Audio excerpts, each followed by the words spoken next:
Well, good evening, everyone. Thank you guys so much. Another Tuesday night. Always look forward to these as much as possible. So tonight I've got really kind of last minute, but somebody who's just as important with the whole entire operation. We'll have a couple great guys and really excited. I'll kind of share a quick little story before I bring on tonight's guests.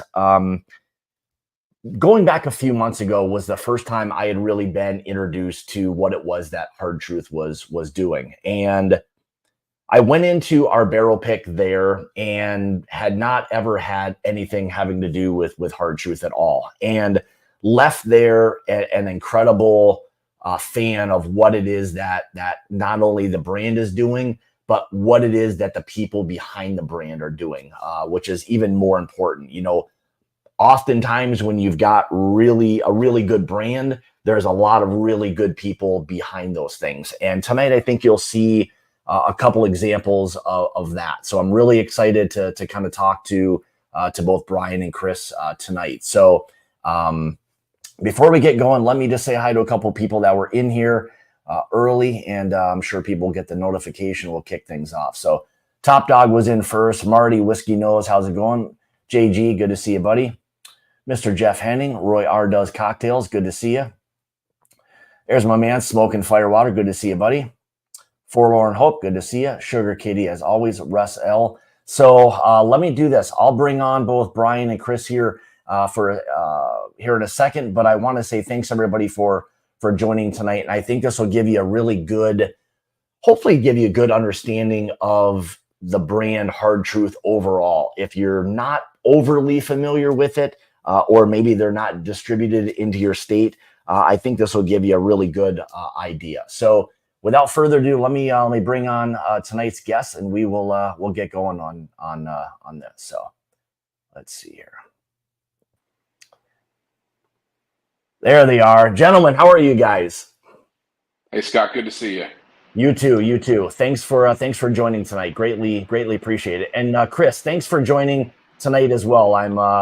I'm glad that Brian said, hey, because I know you got a big involvement there, and this is even better. So by no means did I mean to exclude you, that's for sure. So, no, you're good, man. I appreciate being here. Thank you. Absolutely. And tonight, really, the idea of this is for anybody who, wants to know or needs to know a little bit more about Hard Truth and what it is that's going on, the people behind it. I wanted to do this and have wanted to do it for a little while. You guys probably heard a little bit of the story on my part. So I'm still on my end relatively new to the brand overall, but I feel like once I went there and left, that it was a brand that I've known for years and years.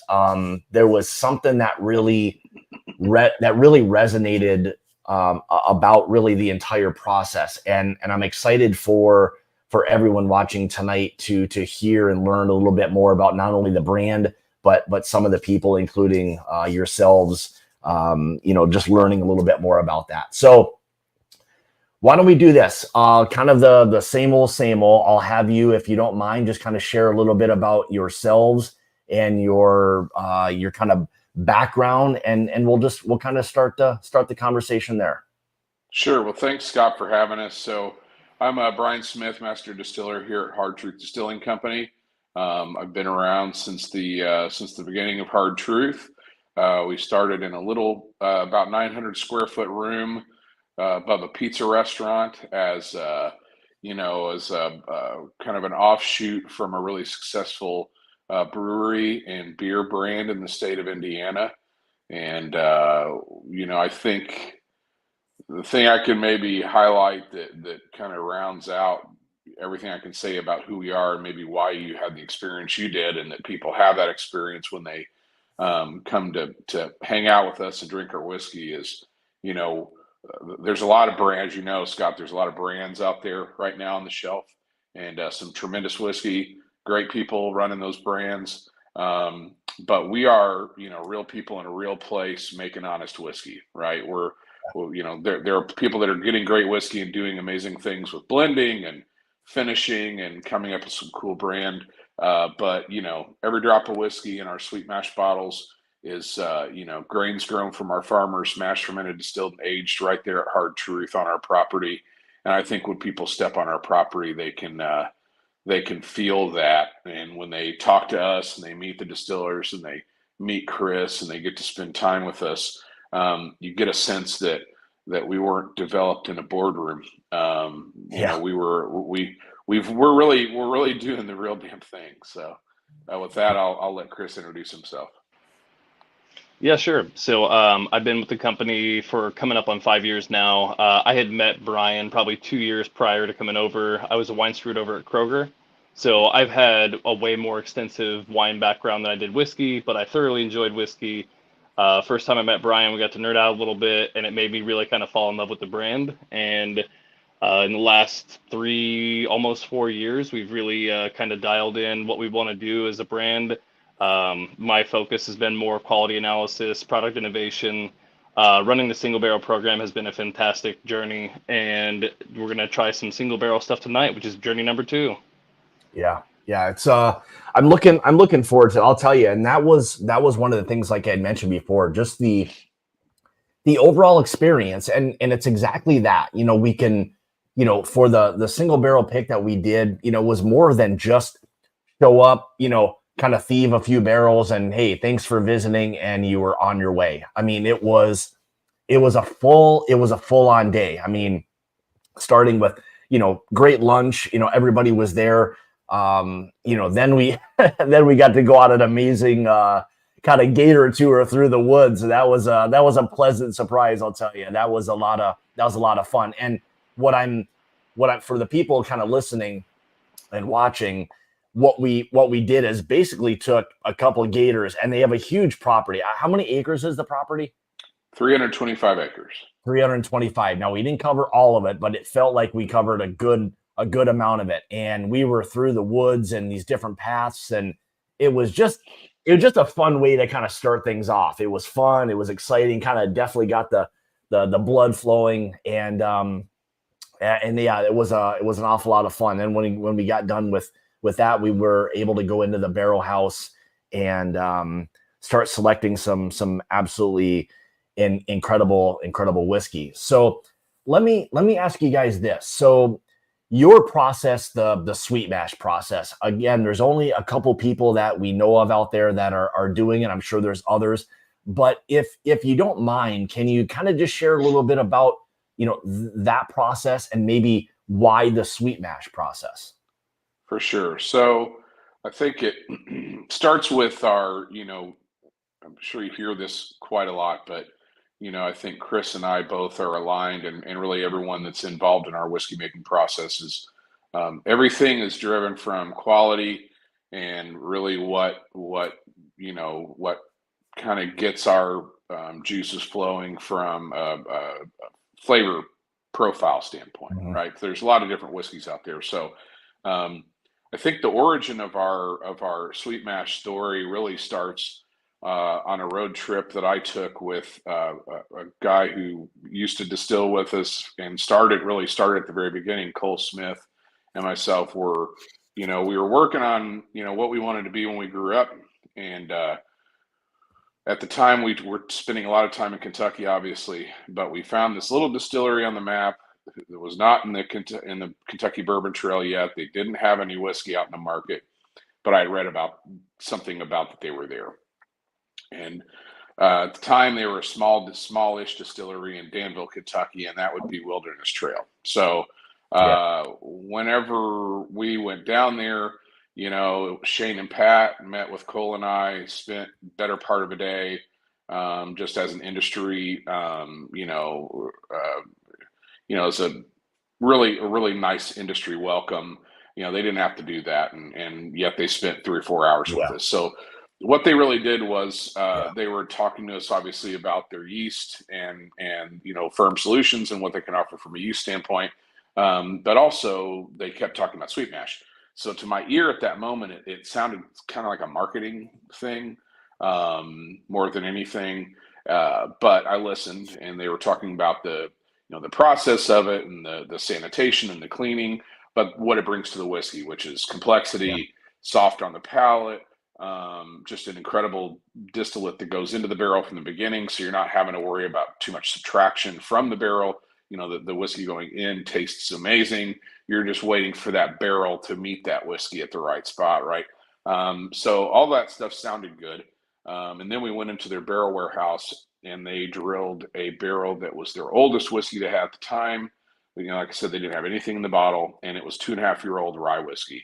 And it just absolutely just kind of broke my brain. I just didn't know what to make of how complex and the way that their whiskey expressed all these positive things from the grain that I had never experienced before with rye, especially with rye. So I knew there was, and then the purposefulness and the intensity at which they spoke to why it was that way. You know, I knew that they weren't just BSing me. So that was a moment of clarity where I stopped when we were finished with our tour. I called my partners and said, "Hey, you guys need to, make some time to come down to Danville." And so that was the start of our sweet mash journey. So, in its most simple terms, sweet mashing is starting out with fresh water, fresh grain, and fresh yeast every single mash in. And so in order to do that, what you have to do is you have to set yourself up to be very hygienic in your distillery, because what you're risking is bacterial contamination and losing batches to bacterial infection. So the bacteria eats the sugars instead of the yeast and creates a vinegar kind of solution, which is really what sour mashing was designed for. So sour mashing was a process to where they were taking spent stillage that would go out to feed cattle, and they realized that it was very, very acidic. And so if they put it into the next mash and the next cook, they could lower the pH of that cook and protect it from bacterial contamination. So that's really the genesis of how sour mashing got started.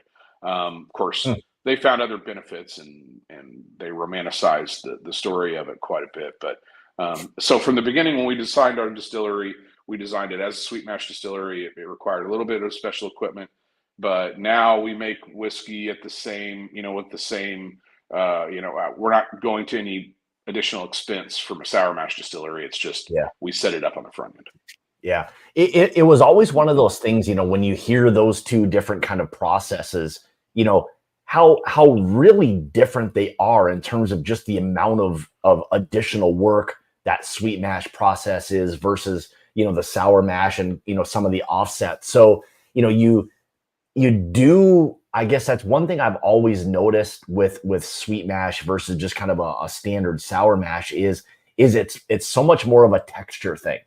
Not for me necessarily always translates to like a huge difference like in flavor necessarily, even though there is something, but the texture of the whiskey I've always noticed just so much more oily, viscous, just, it really just feels better if that makes sense. Totally does. Yeah.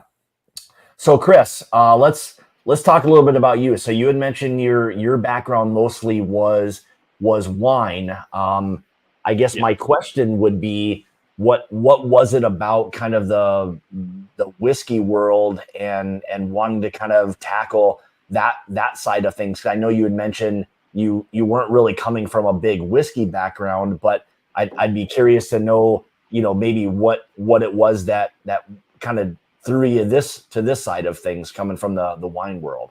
Sure. So I had a friend that was a bar manager over in a upscale restaurant in northern Indiana, and we had slowly started to get into whiskey more and more. And the more that I got involved in it, the more I fell in love with it.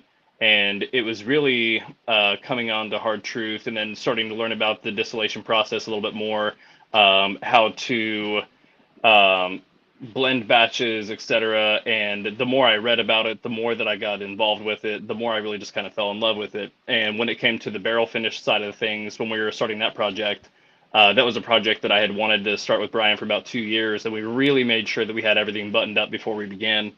And seeing everybody's reaction with these has been a fantastic journey. Yeah. I mean, I think what you're doing with that program, like specifically, and again, solely off of the one time that I was there, was fantastic. The great thing was you guys were hands-on. You were willing to share some different things, do some different stuff. You weren't hiding behind anything. You were pretty transparent about everything, and that always, I think, just adds to the experience. And it just, for everybody who was there, we still talk about it, to today. And it's just, to each of your credits. I mean, you guys both were involved, and as much as Brian doesn't have to be, and Chris, you could have gone off and done other things that said, guys, pick a barrel and let me know when you're done. And it was not that. I mean, the entire day was an experience. And I know that everyone that was there had an absolutely fantastic time. So thank you for that. Can you tell we actually like what we do for a living, Scott? You Yeah. can Getting paid to drink whiskey? Who knew?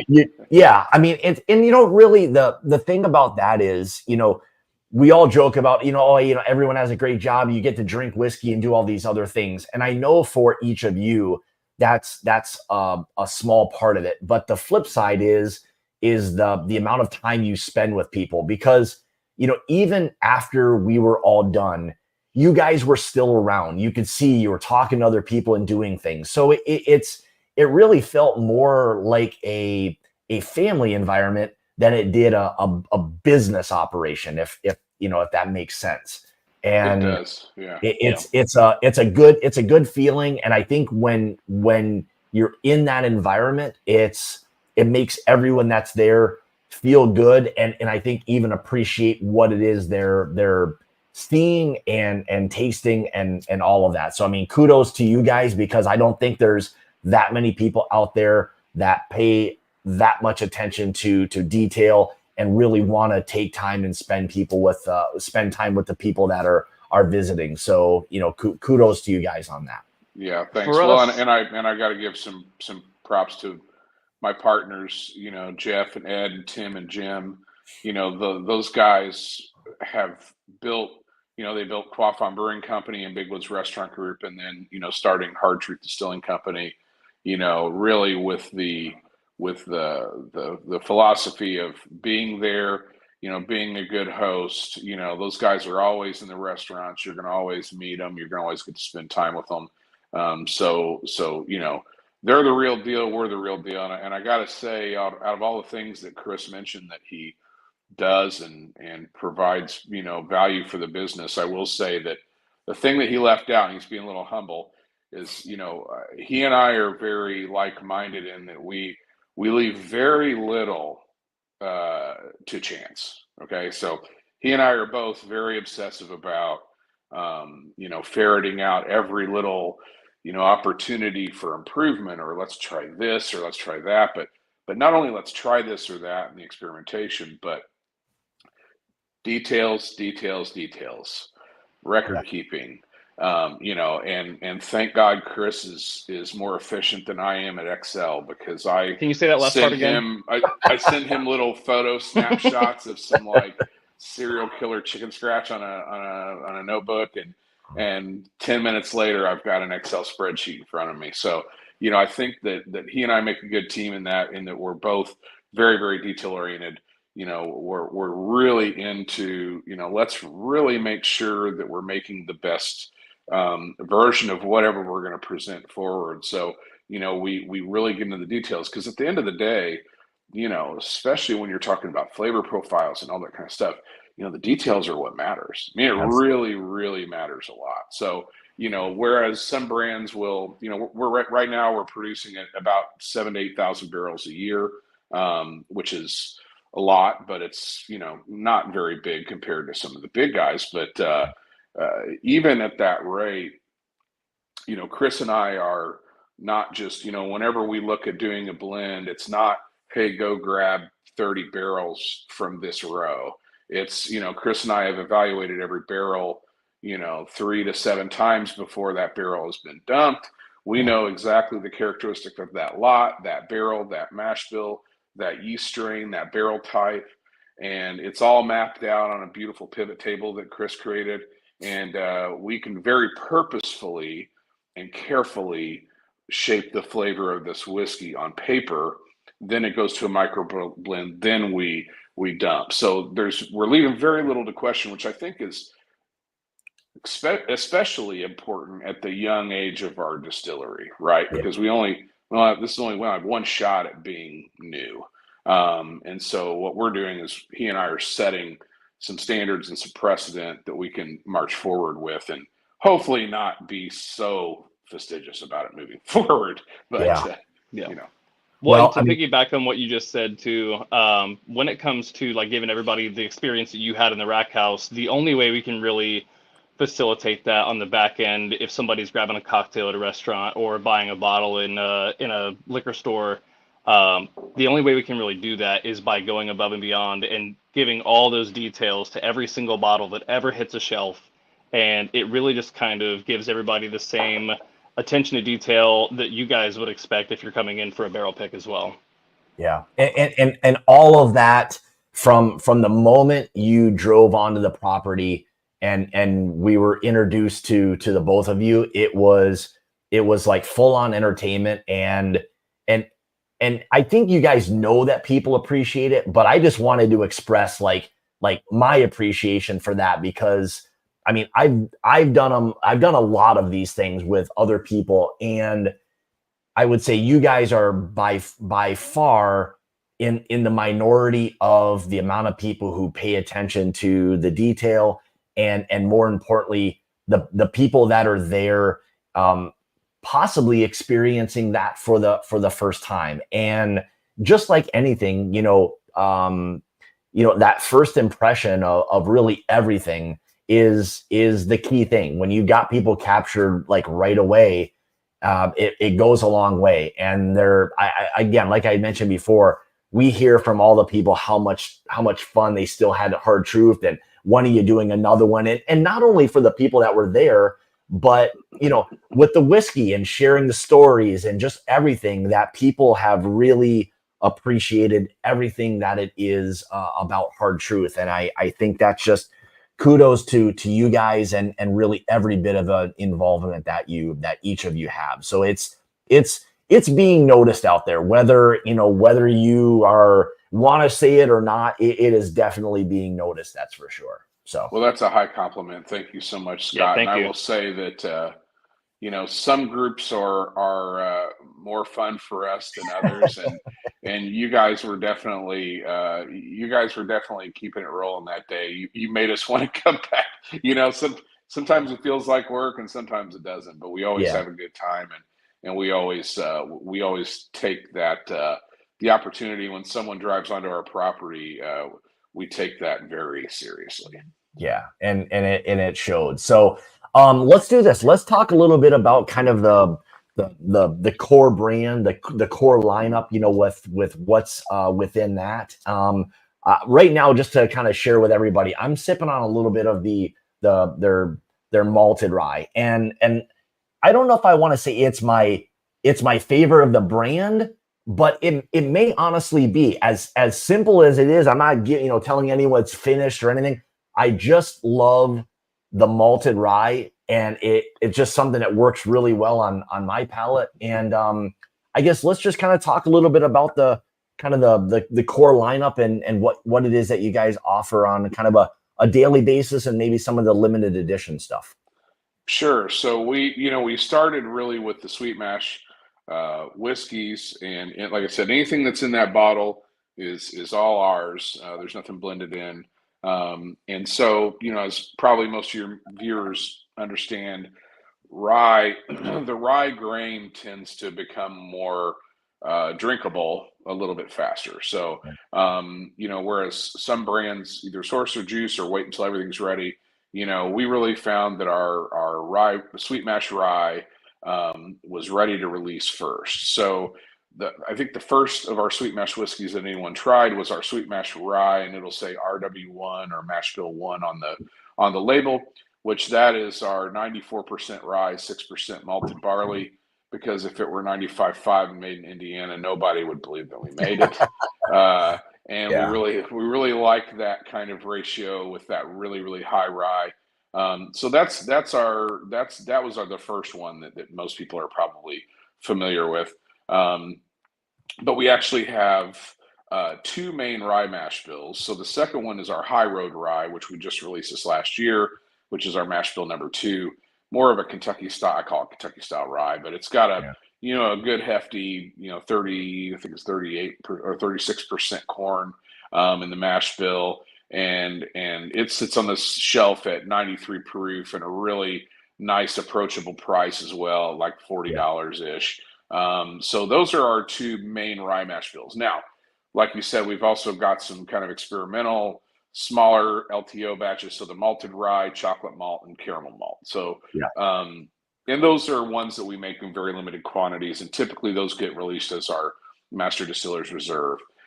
So those encompass most of our ryes. And then you haven't heard the word bourbon come out of my mouth yet, but I will say that you'll be seeing an announcement very soon. Bourbon is near.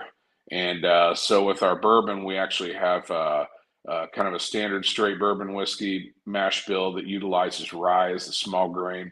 And then we have a wheated and we have a 4-grain. And you can expect, two of those are going to be released as bottled in bond when they come out, because we're a real distillery making the real deal. So, and bottled in bond is kind of the gold standard. You know what you're getting when you're getting bottled in bond. So, and then we do have some non-whiskey spirits that we started with that obviously helped to fund the making of the whiskey. So for people, we're in 22 states now. Our toasted coconut rum it sounds weird that a whiskey distillery has toasted coconut rum. That thing crushes everywhere it goes. It does. And then we have a cinnamon vodka that also does really well. And then we have couple bourbon creams that are out in the market. So we've got a little diversity in that part of the portfolio as well, that tends to really grab the attention of our non-whiskey drinking folks and our whiskey drinking folks alike. So I would have to say what was I had one of the creams, and we have maple bourbon cream. It might have been rum cream. Yeah. It wasn't the toasted coconut. It was the other one. It's the bourbon cream. Maple bourbon cream. The maple. I took that bottle to over to my parents' place, and I never came back with it. So it was so easy to drink, and it's one of those things where you just pour a little bit, and then you realize you don't just want a little bit, you want a lot more of it. And needless to say, they kind of polished that thing off. That was a fantastic. Yeah, thing. My dad has established a pretty healthy pattern with that maple bourbon cream every night, little glass with some ice, and he says it helps him sleep really well. And so anything that helps a guy sleep, as you're getting older, go for it. Well, and even when it comes whenever you gotta tell yourself, right? Yeah, right. Even when it comes to like our non-whiskey stuff, like maple bourbon cream, like you guys are talking about, like those are things that we still put in so many man hours into. I think it took us about 2 months to nail down the maple syrup that we were going to use, the fat content to make sure it stood up in a cocktail, but was still good by itself. I mean, when Brian said we're obsessed, we are obsessed with making sure you guys have the absolute best stuff in the market. Yeah, and it shows, because it's just everything that you guys have is quality. Now, let me ask you this. The one thing I think from my perspective when I was drinking your whiskeys were, at the ages that they were drinking so much more richer and more complex. And my question to you is part of that the sweet mash, and then just, I guess the second part of that is just the attention to detail on both of your parts is allowing for that whiskey at those ages to just taste the way they are. So like what is it that you're maybe doing that's allowing those whiskeys just to have those incredible profiles at a relatively younger age? Well, I think you pretty much nailed it. So we've got a Vendome continuous column. If any of your listeners have ever been to Kentucky Peerless, it's the same size, a 14-inch Vendome continuous column. So the nice thing about this column is as opposed to a 36 or bigger column, which can make great whiskey. But with those, you're really you're pouring mash down through them, right? So Yeah. with a 14-inch column, we're able to speed up or slow down the mash flow rate, and really fine tune the proof at which the distillate comes off the still, to maintain that body you were talking about. So I think a lot of it boils down, Scott, to what you brought earlier about the viscosity, the oil content, which comes down to the quality of grain that we get from our farmers and our grain partners, and then the oil content from that grain, and then being able to pass that oil through distillation and actually into the glass. So that's one key. Is really good grains, really good process, tuning the still to get the exact flavor profile that we want. But then, making sure that our quality standards are so high that we're not putting anything subpar in a barrel is the second Yeah. thing. And then, once it goes in the barrel, the choice of those barrels. So if any of your folks are fans of Andrew Weabrink from Independent State, he's done quite a Yeah. few things out there. Andrew, I can never talk, good enough about Andrew. The guy's a genius. He's a great friend. He's been so integral into our success, because from the beginning I said, okay, we want to buy our barrels from Independent Stave.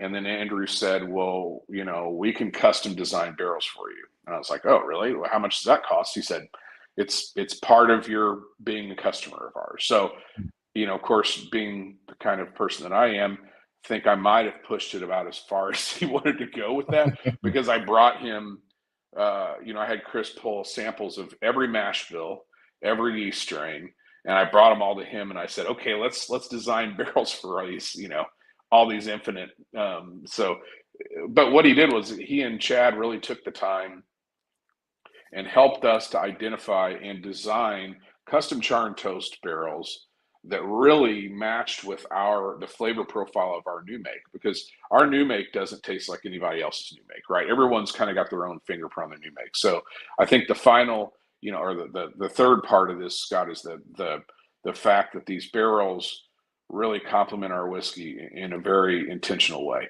And then the last part, which is super important, is evaluation, knowing how to blend, understanding that if we've got, and you got to experience this, Scott, with your single barrel pick, we've got barrel profiles that it's the same exact whiskey, and you can have 4 completely different tasting whiskeys. So then that's where Chris and I work together to layer those flavors over top of one another. So when you pour a glass of, I know this is the barrel finish, but you pour a glass of like our sweet mash rye, Mm-hmm. and on the label it says 30 barrels. It's not just 30 barrels. It's 30 barrels of 3 to 5 different barrel profiles that we have very purposefully blended at a ratio to raise the fruit profile, to bring up the vanilla, to add some more creamy mouthfeel. And now, based on what we've done to this point, he and I've kind of got it down to where it's a little bit less, we're not quite so in the weeds on it. We know really where we want to be with our flavor profile. Yeah. Yeah. And I'm glad that you kind of brought up the wood part of it, because I think too often that gets ultimately excluded from like what people seem to be concerned with. Everyone wants to know what the mash bill is. Everyone's, and then people, I don't want to tell you that. Well, I think, even if you did know that, and my thought always was, even if I had the exact mash bill and same grains, what I do with it and what you do with it could totally different whiskeys. Yeah, could be 2 completely different whiskeys. But the interesting part is, and I'm glad you kind of mentioned it, was the focus on the wood component, and ultimately how important that really is in the overall flavor profile of a whiskey. So, and huge. That's such a vast component, because each barrel is 30 to 36 staves that can come from 22 different states. It can be up to 9 different barrel profiles. And then you're looking at all the different whiskeys you're putting in there, the different entry proofs. You're looking at different areas in the rack house, different elevations. So by the time you're done, you're looking at hundreds of millions of combinations to create that one flavor profile in that one particular barrel. And I mean, Brian jokes about it all the time, but it really is like a modern day alchemy. And we end up like with these rigorous evaluation processes and then doing a bunch of math, we end up finding that perfect harmony in each batch.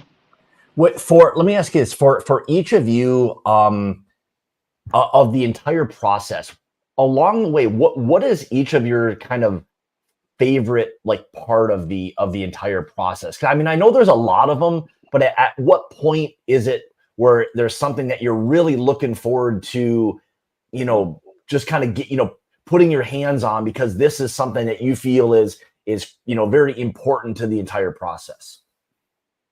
I'll let you go first, Chris. I got to think about that one for a second. Sure. So for me, I mean, Brian and I pretty much speak each other's language when it comes to the evaluation process. So I already kind of know where his mind's going to be on that. So once we have everything blended, our favorite thing to do is from batch 1 all the way through our most recent batch of sweet mash, we'll blind each other on that one, and we will kind of pick our favorites based on the batches we've released so far. And almost every single time we will be the exact same order in the exact same mash bills. And that part is really fun to me. Interesting. Yeah, I think I'm gonna zoom out a little bit farther on this one for me personally, because of my first gut when you asked that question. And honestly, I think that just because I've been fortunate enough to kind of have my hand in a lot of this, not only the development, the development of the whiskeys, but also a lot of the business part of this project.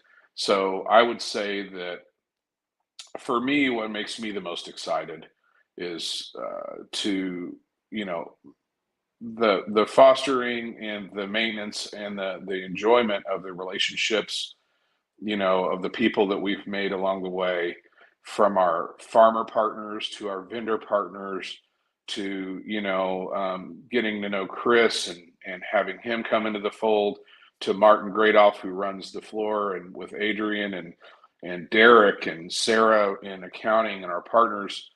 I mean, this isn't a business, and then our partners outside of our walls. This isn't a business that is moving people in and out. There are very few human beings responsible for a tremendous amount of American whiskey. Yeah. And so it really is a very thoughtful community. It's a very helping community. We all like to have fun with one another, even though we're competing on the shelves. That tradition has carried forward. So I think, all those things that Chris said are awesome. And I love watching the still, like seeing what the still can do and how we can change the flavor that way. And I like to see what the different grains do, and the barrels and the proofing and the evaluations and what happens in the rick houses from moving from rick house 1 to rick house 2. But ultimately, I think what makes me the most excited is this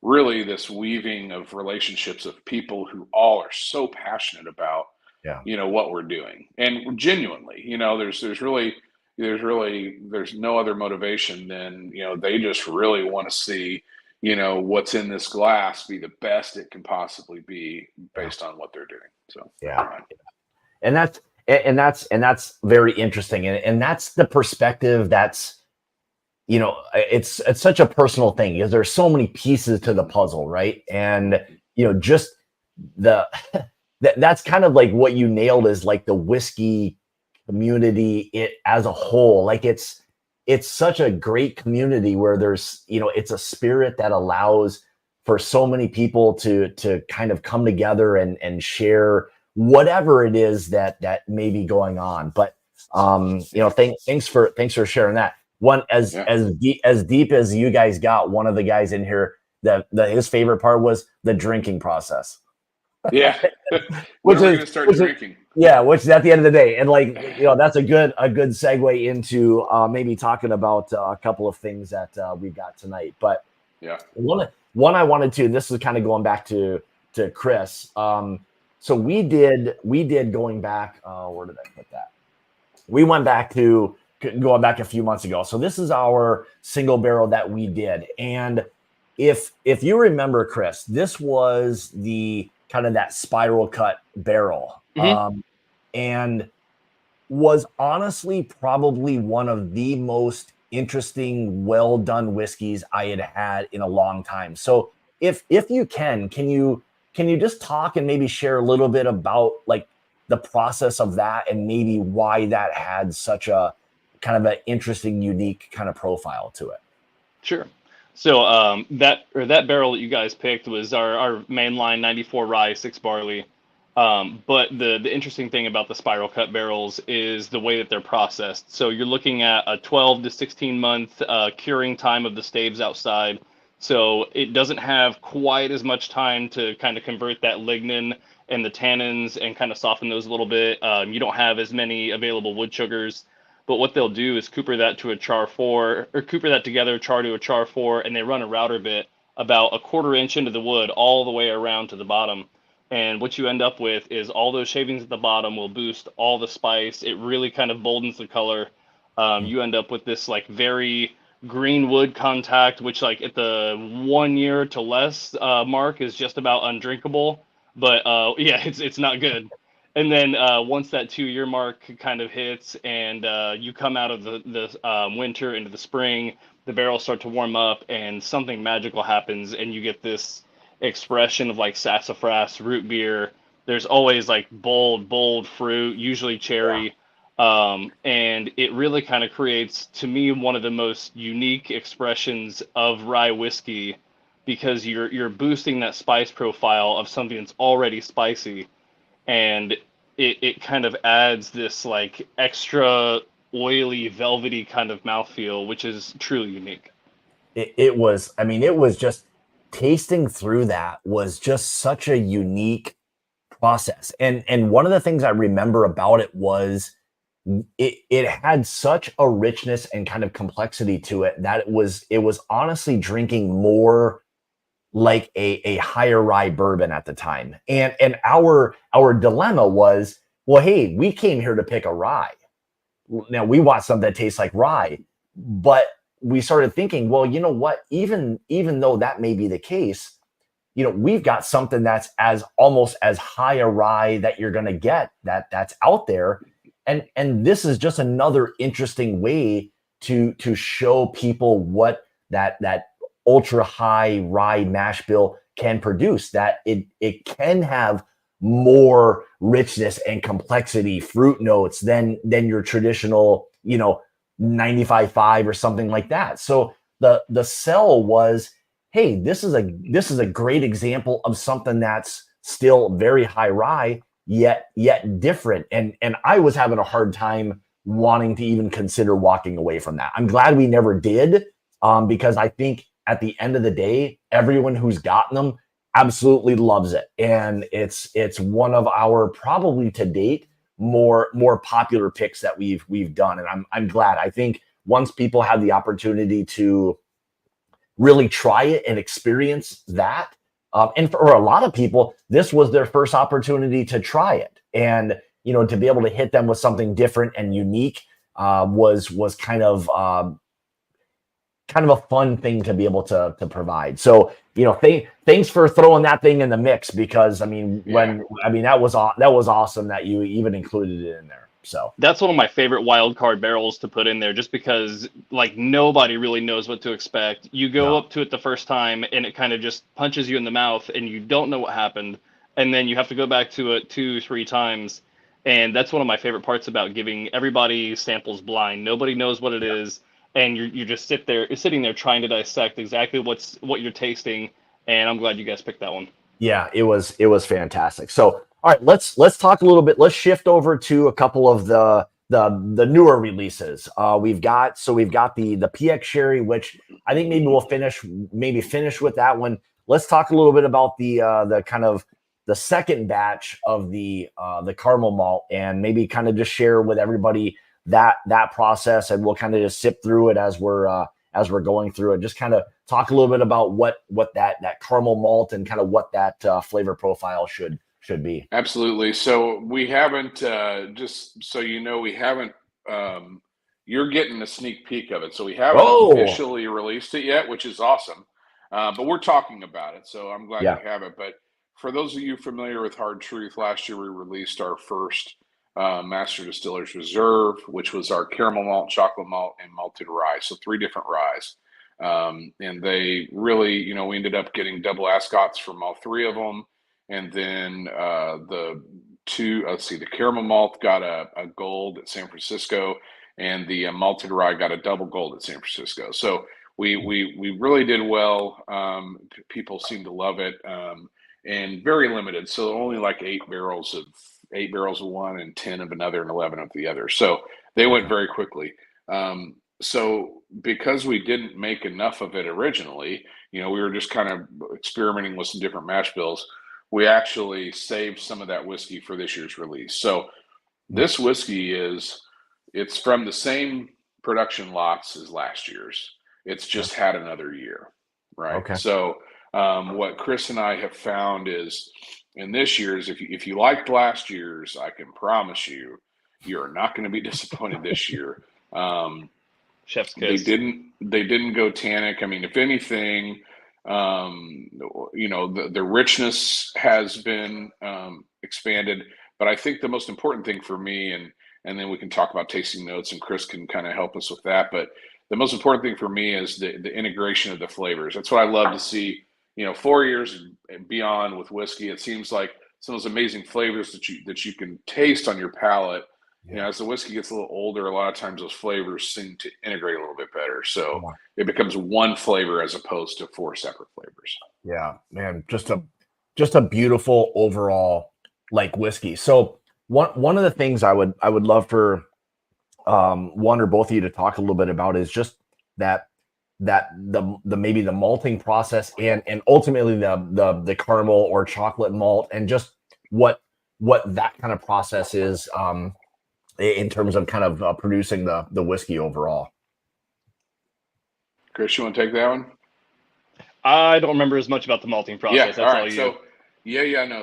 So with this, the fact. So Quaffon Brewing Company, for those your fans in Indiana, is the brewery that we operate, that the beer brand that we've had in the market for a while. So I actually got started with the company, and my intro with the guys was working at the brewery.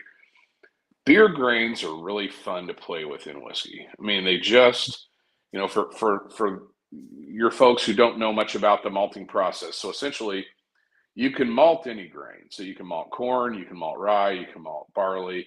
Malting essentially is wetting the grain, letting it germinate to where it sprouts just starts that little sprout. And then you apply heat and air, right? And then when you apply heat and air, you essentially stop the germination and kill the growing of it. But during that little period when that germination starts, that grain creates an intense amount of enzymes. So in beer, those enzymes help to convert starch into sugar, fermentable sugars for the beer. And in whiskey, that's why you always typically see a malted barley component in a whiskey, because they use that malted barley as the enzymatic conversion for starch into simple sugars, so the yeast can eat it. So think about like a complex starch is like a big giant tree branch, and you can't eat on it, but the enzymes go in and chop it up into bite-sized bits, and then those yeast can eat those bite-sized bits. So that's what the malting process does. Now, the difference between just a regular malted barley and a caramel malt is the same difference between a green coffee bean and a Columbia roast coffee bean, like a medium roast coffee bean. So, they apply heat and air to stop the germination, but then they just continue to apply heat and air, and they continue to apply it. And essentially that grain, the sugars, and it caramelizes and gets darker and darker. So caramel malt, some people call it crystal malt or C60, different names for it, but essentially it's a malted barley that's been roasted to like a caramel color, and it adds some kind of caramel roasty flavors. If you keep roasting it, you go into like a brown malt, and then milk chocolate malt, and dark chocolate malt, and then what they call black patent malt, which is essentially like black as coal, right? So along the way, you're changing the flavor of that grain. Now, in the same way, you're also reducing the amount of fermentable sugars in that grain. But if all you're using it for is flavor, you're not that worried about it. So with our Distiller's Reserve, we have three, which was the caramel malt, chocolate malted rye, and then our malted rye. So with the caramel malt, it's got 11% of caramel malted barley in the mash bill, which from a flavor profile adds kind of a sticky toffee, caramel corn, richness, complex sugars. Yeah. When you've got the chocolate malt has 11% chocolate malted barley. With that, you're going to get espresso, Dutch cocoa, brownie batter, rich coffee, roasty notes, right? It's amazing because those two whiskeys are the same exact mash bill with the subbing of caramel malt for chocolate malt. So it's great to taste those side by side and just see how vastly different that additional roasting of the malts. And for clarity, we don't roast the malts. We have a maltster that does that. It's a pretty complex process, and I leave that to the experts. And then with the malted rye, that whiskey is actually 100% rye grain. Okay. Oh. And a portion of that rye grain has been malted. Okay. So they do the same process they would do with a malted barley. So technically that's 100% rye, but especially with the rye grain, when you malt it, you get some of those classic, it's not exactly like a malted milk ball, but it's like this complexity that you can't quite it's almost like an umami in the savory world. It's this depth and richness of the sweetness, if that makes any sense. Well, I don't know who in the world would not want that. Would not want that whiskey. Good. I mean, that is like, I mean, it's so like, just as I'm sipping on it, just like trying to think about it and process it. Like I have such a hard time getting past the texture, the velvety texture of this thing, that it sits there forever. I mean, it feels like a beautiful, like fall, like spice, apple, like a lot of those like really nice kind of fruity notes. But with that, and then that finish, just a little bit of that kind of sweet kind of caramel apple just sits there right on the palate with that great like spicy finish. I can't wait for you to taste this year's version of that, because I believe the bottle that you have now is last year's, and I'm telling you what, Chris and I were blown away with it this year with the malted rye. Man, oh man. Yeah, the one I've got from last year, it was just, and it's probably that process that you kind of described, and like maybe what allows for that to feel and taste richer. It's just, there's something about that malted rye that just really hits well for me. It's something I really enjoy sipping on. And yeah, your batch one was one of my absolute favorites. So I'm so glad you like it. Yeah, absolutely. So and again, just sipping on a little bit of the caramel malt.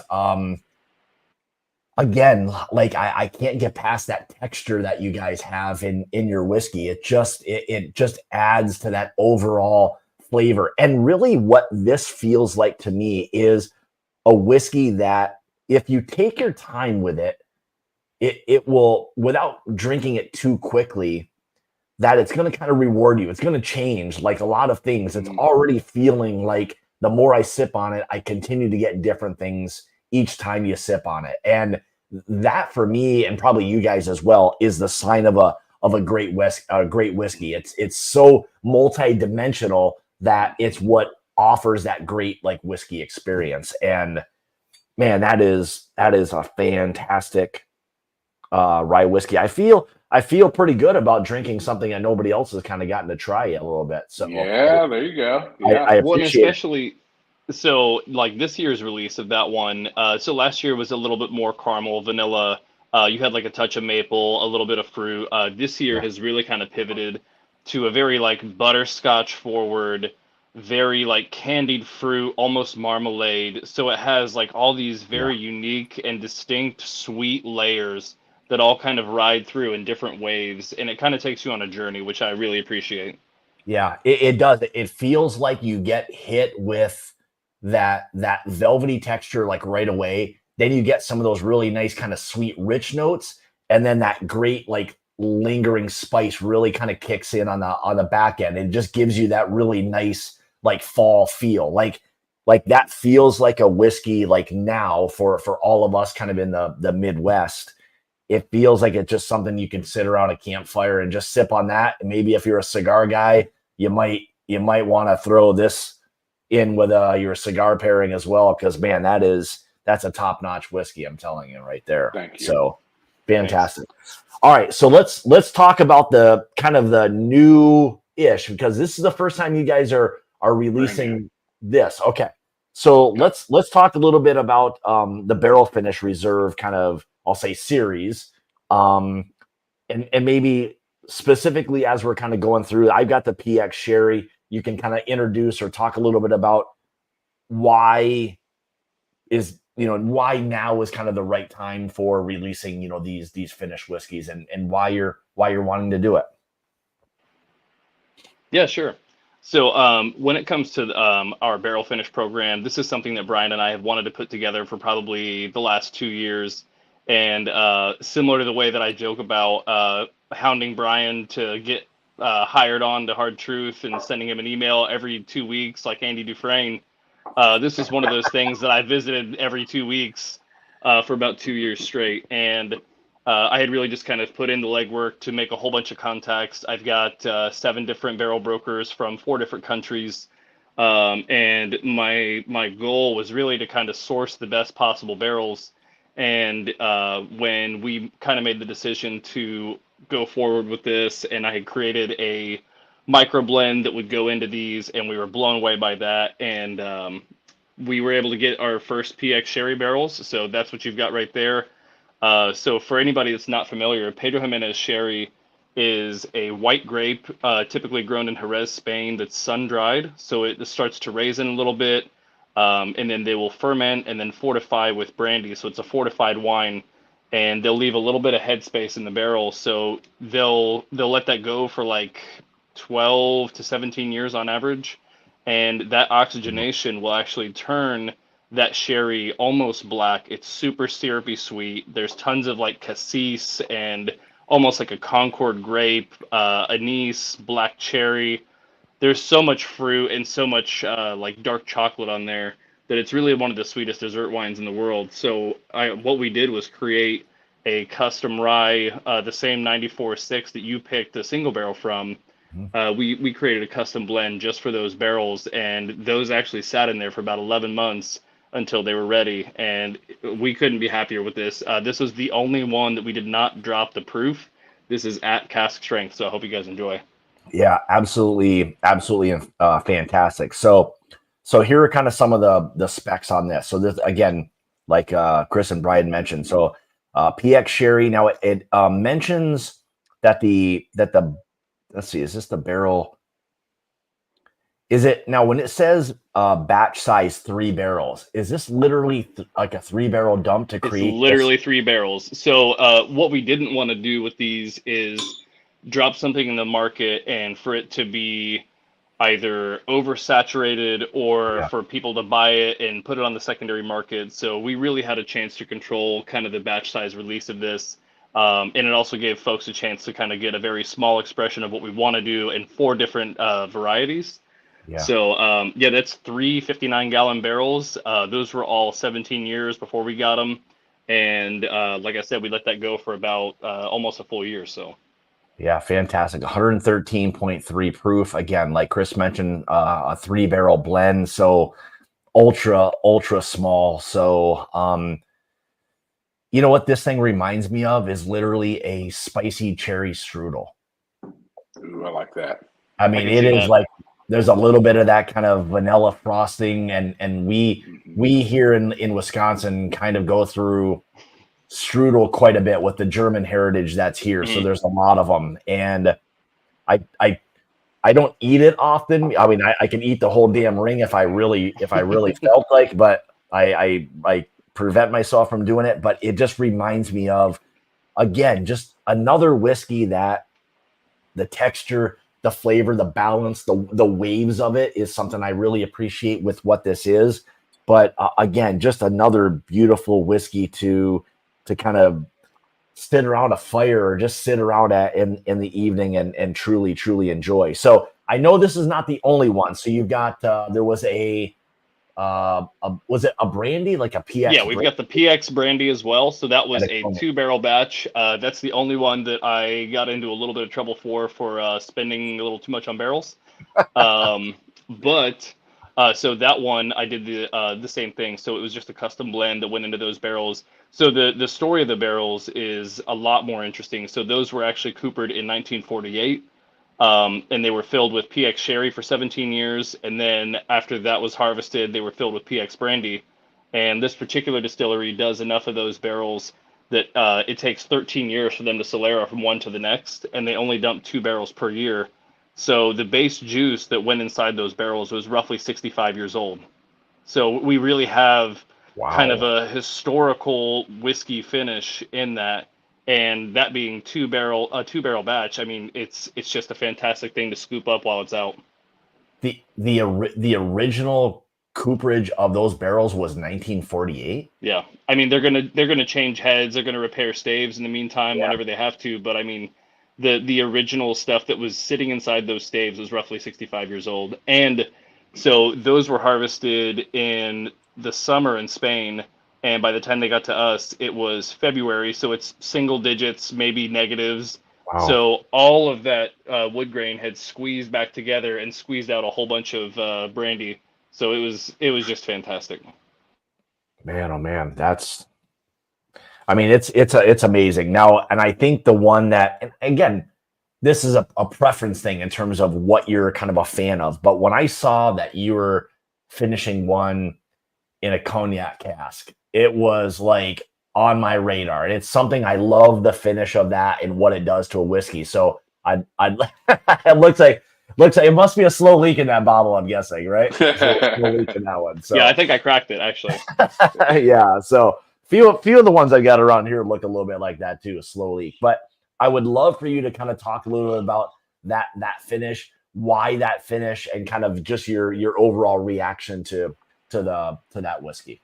Sure. So this one is the only one that I put an elevated level of the spiral cut that you loved into that, because I don't know if anybody's familiar with VSOP cognac, but it's typically a little bit spicier. It's a 6-year eau de vie, and that's going to give you a lot more of that spice pear, kind of all spicy finish. And this is the only one that I intentionally went in at about 115 proof because the base was so strong, and it's also the one we proofed down the lowest because it had such a bold complexity that we didn't want to overdo it. But we ended up with something that didn't overtake the rye whiskey, and you could still kind of taste the two worlds combining. Man, I'll tell you, it's just like it's something that in a with a great whiskey, whether it be a bourbon or rye, there is something about what it is that cognac and how that reaction that happens. And again, there's some that are done better than others, but boy, when you have a really nice one, it's just something that you can really just savor. It's just one of those kind of styles. Same thing with sherry. And in my opinion, sherry is one of those things where it's really, really easy for it to just go too far and you've lost the whiskey. Quickly. And very quickly. And I love that about yours and really all of the whiskey is that there are these different waves and you've never lost sight of the quality of the whiskey. So, and again, I'm sure that comes with the blending, the making of the whiskey and all of these parts kind of put together. But, again, kudos to you guys for just everything that it is that you're doing.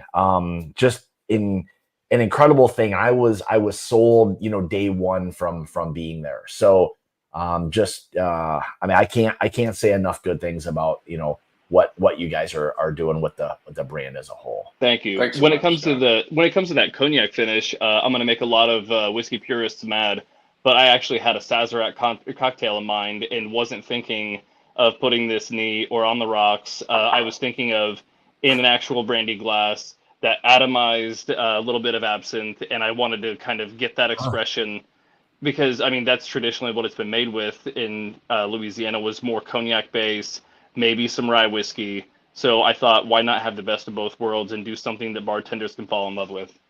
Well, that's the thing. You kind of nailed it. I mean, you got a whiskey when you buy it. I guess ultimately do what you want with it. If you want to make great cocktails with it, you've got a great whiskey that you can make great cocktails. If you don't, you want to sip on it, then even better. So, um, as far as releases of these, have I've seen a lot of it. Have they officially been released yet? They have, yeah. They have. So they were released in our distillery a few weeks ago, but now they're hitting shelves in all 22 states. Unfortunately, we didn't have enough to put, and there was one more. There's a Sauternes finish, so we've actually got two French finishes and two Spanish finishes.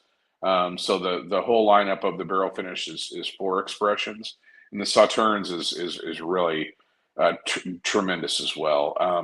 But because of such a limited amount of cases, um, most states have two of the expressions, um, but we had to kind of pick and choose where they went. So depending on the state that you're in, all the way from Texas to Rhode Island and Florida and everywhere in between, you can go to hardtruth.com. We've got one of those spirit finder widgets that you put in your zip code, and there's a drop down menu, and you can pick whichever whiskeys or spirits you want from ours, and then they'll tell you where to find them. So the barrel finishes are just now hitting. They've been in the distributor's warehouse, but they're just now actually going out to the markets. So if they're not there yet, they'll be there shortly. Or even better yet, because we are a relatively emerging brand, and sometimes a lot of retailers want to see, us succeed with our other products. If one of these sounds like it's something that you'd want, please ask your closest retailer. One of those places where they really hand sell you stuff and talk to you about things. Ask them to ask for our spirits. What about for these and really everything that we've kind of talked about tonight? What about availability at the distillery? What kind of availability do you have there? Everything's there. Okay, Yeah. Yeah. So we including always, the new ones. yes. Yeah. So Oh, the Master Distiller's Reserve hasn't officially been released yet. So those are still in our warehouse, but all the barrel finish are on the shelf. The Distiller's Reserve should hit in the next couple weeks. So look for those, and then we've got some new surprises for you all next year. It's going to be pretty fun. who doesn't like a good surprise? I was That's right. selfishly asking partially. I know Jeffrey Wack, who was actually part of our barrel pick that we did when we were visiting with you guys, but I was selfishly asking because I'm actually coming back through that way this coming Saturday, and Oh, I nice. just might I might just be able to swing by good old Hard Truth and see what's available on the shelves. So Please do. I'll I can't definitely. wait for you to try that cognac and the PX brandy and the Sauternes. Those are just, whew, man, they're good. Plus, I wanted to share the grounds with my wife. I've told her a million Oh, things about awesome. it, and she's Yeah. excited to stop by there. She was asking about music and all that because I know that venue that you guys have, and I'm sure it's getting too cold for all of that stuff now. But Well, um, check the schedule at Brown County Music Center. I know they've got some great bands coming up the next few weeks, and we've got that. I don't know if they call it a Colorado style fireplace there in the restaurant that's burning now all the time. So it's a cozy place to be no matter what the it, season. it is absolutely fantastic, and I would encourage anybody if you're local, not local, you're making trips, and there's kind of destination places that you want to see. I would 100% add Hard Truth to that destination because it's just it's worth your time. I mean, just being there and the environment, everything, it is 100% worth your time. Thank So you. I would highly encourage anybody to go and check it out. So Well, we'll. I especially like to tell the folks that are, like where you are in Chicagoland, and if you're heading down to the Bourbon Trail down I-65, Stop on by. we're literally 20 minutes to the west of I-65 on the Columbus, Indiana exit. So, I mean, it is an absolute, on your way down or on your way back up, come spend an afternoon with us, rent a cabin in Brown County, back in the hills and hollers, spend the night. There are hundreds of awesome rentals. We've got a little Airbnb cabin on our property. luxury 2-bedroom. It's awesome. It's also listed on Airbnb and VRBO. But if you've not been to Brown County, it's a very special place. 900 permanent residents, but probably 2.5 million visitors a year. It's a artist colony. There's amazing shops. Some good eats, good artisans, and then of course you've got the crown jewel, which is, in my opinion at least, which is Hard Truth. Yeah, I would agree with you. I mean, I don't think I could have said it, better myself. I mean, it is an incredible destination place to simply go. You'll be there all day and feel like by the time you leave that there's still more things you need to do. There's just so much stuff going on. So, gentlemen, thank you guys so much for joining tonight. I do these like little kind of giveaways because I mean you want to be able to share these things with people, and to be able to do that is something that I enjoy doing. So what we'll do here real quick is, I know everybody kind of put their name in the hat. So I've got a wheel of all the names who kind of participated in tonight's giveaway. So if you can stick around for a couple minutes, we'll spin the wheel here for a second, and we'll see who tonight's winner is going to be. So let me just pull this up here real quick, and then we'll find tonight's winner. So I've got all 5, basically everything that tonight we got the PX. Oh, look at this. So that's one thing. As soon as you start mentioning things, then there's always the last minute. There's always the last minute guy. So, oh yeah. Wait, I got to put mine in too. Hold on. Yeah. Spin the wheel, and Brian will be. I'd be happy to send you guys samples. That's for sure. So let me pull up the wheel. I'll share this. I'm gonna get rid of the box that you guys are in right now, because it's going to change this. So let's do this. We'll share the screen. All right. Can everyone see the wheel there? Actually, let me back out of that real quick. Let me shuffle the names here. While you're doing that, Scott, I was going to say too, if all your folks that are listening and watching, if they want to go to hardtruth.com, you can sign up for our newsletter. We don't send out a bunch of junk, and you'll get updates on releases, and then follow us on our socials. We're on Instagram and Twitter and Facebook as well. We've had some really great engagements lately, and lots of good stuff to come on there too. I would say you guys do a very good job of keeping people like up to date with things that are going on, new releases, all of that. So yeah. All right, let me do this again here real quick. Sure. And I'll say, for anybody that's a member of other whiskey groups and stuff, and you guys are interested in barrel picks, get a hold of us. We'd be more than happy to have you guys. It's always a good time for us to put good people with good whiskey. Yeah, and we'll be back in touch, I think, when we start to get into the first-ish part of the year. We'll be in contact to get out there and try to somehow trump what we did the first go around. I don't know how in the world we're going to do it, but I'm excited to give it a try. So I just carved out 30 more barrels, so you're good to go.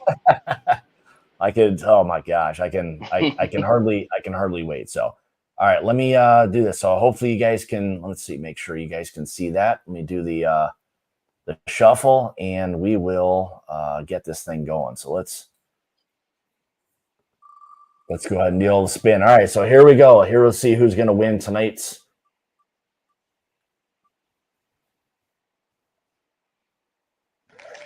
Mr. JG, congratulations, buddy. Congratulations. Nice. I'll get with you. And we can I'll get you those samples. So it feels like I've got them all. Like I've got so many bottles of Hard Truth just kind of like laying around. But more importantly, guys, thank you so much for being part of this tonight. Thank you for everything it is that you do with Hard Truth. It is 100% recognized, and I think it's a brand that a lot of people need to really truly pay attention to now going forward, as to really what it is that you're doing, because I think your passion is clearly showing up in the final product. Thanks, Scott. Really appreciate That means the a time. lot. Yeah, absolutely. So, all right, guys, thanks everybody for joining tonight. Greatly appreciate it. If I don't see or talk to anybody next week, have a great Thanksgiving. I know there's a lot of people that'll be traveling and all of that, but like I said before, make sure you reach out to these guys.